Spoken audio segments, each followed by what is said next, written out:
Hello everyone, my name is Prajwal Chauhan and I'm working as a legal intern with Lexis & Company for the month of July. The topic for this video is habeas corpus. The word habeas corpus literally means to have a body.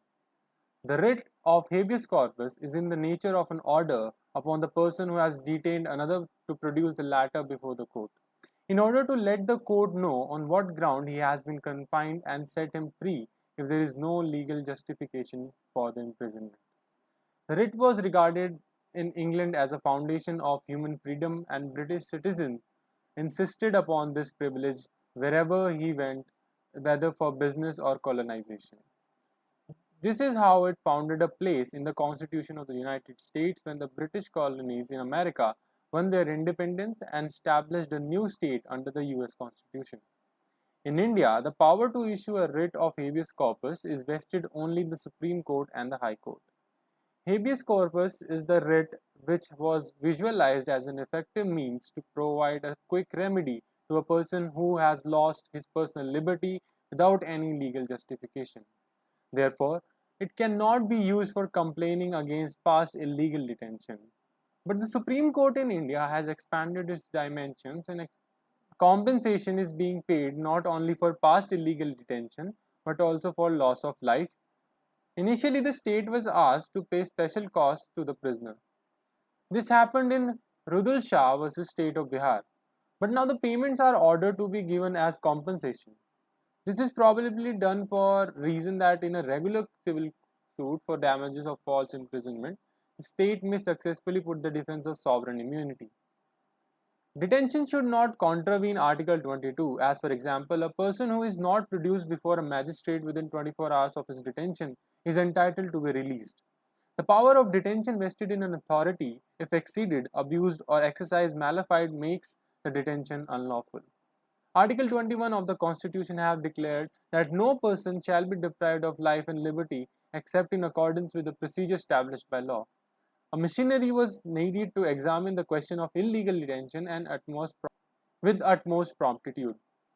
When physical restraint is put upon a person under a law, there is no right to habeas corpus unless the law is unconstitutional or the order is ultra vires the statute. The writ of habeas corpus is available as a remedy in all cases of wrongful deprivation of personal liberty.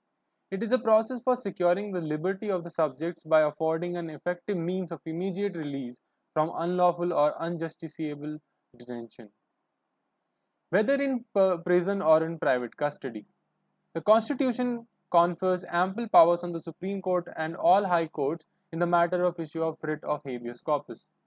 The right to move to Supreme Court under Article 32 for the enforcement of fundamental rights is itself a fundamental right, while the right to move a High Court under Article 226, though not a fundamental right, is still a constitutional right.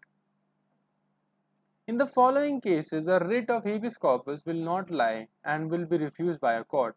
First, where the person or authority against whom habeas corpus is sought is not within the territorial jurisdiction of the court. And second, when imprisonment or detention of a person is in accordance with a decision rendered by a court of law or by any authority in accordance with law.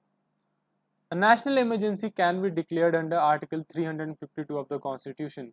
Prior to 1978, that is before the 44th Amendment, the President could suspend and fundamental rights including the rights of personal liberty, Article 21. When Article 21 was so suspended, it was held in Additional District Magistrate Jabalpur versus Shukla that an order of prevention detention could not be challenged even if it violated the Parent Act, that is, Act relating to the prevention detention.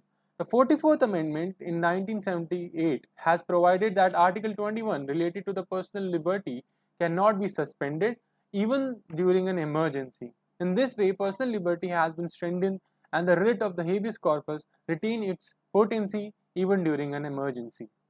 Thanks a lot for listening patiently. Please like, share and subscribe to this channel.